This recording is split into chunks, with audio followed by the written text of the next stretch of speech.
Барлықтарыңызға сәлем, қалдарыңыз қалай? Бүгін мен сіздермен осындай өте дәмді болып шығатын песочный тестомен жасалатын самсаның рецептісімен бөлісемін. Начинкасына фарш пен картошканы қостым.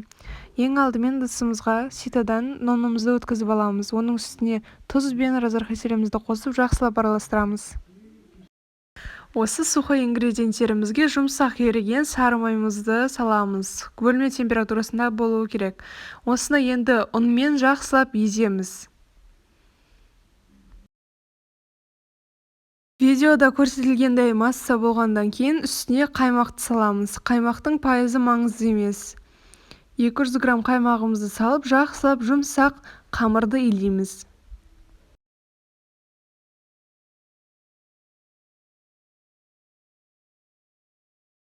Қамырымыз осындай бірыңғай масса болғаннан кейін табамызға салып, бетін пакетпен жауып, жарты сағатқа тұруға қойып қоямыз. Ол тестамыз демалғанша біз начинкасын жасайтын боламыз. Начинкасын өз қалауларыңыз жасай берсеңіздер болады. Мен фаршқа картошканы қосамын және де пиязды қосамын. Үстінен тұз салып, жақсылап араластырамын. Рецепті описанияға қалдырамын.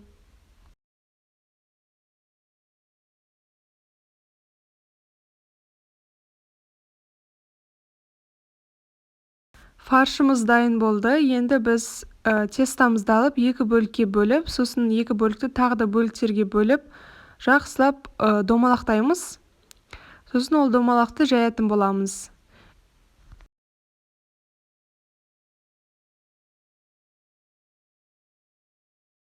Менде примерно 8-9 домалақтанған қамыр шықты. Сіздер өздеріңіздің қалауларыңызша үлкен немесе кішкентай қылып жасай берсеңіздер болады. Менде средний самсалар болды.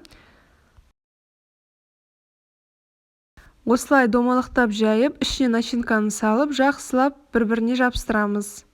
Мен 3 бұрышты самсалар жасадым. Сіздерге қалай ыңғайлы, қалай ұнайды, сондай фигурада самсалар жасай берсеңіздер болады. Қиғашынан, немесе мен сияқты осылай 3 бұрыш.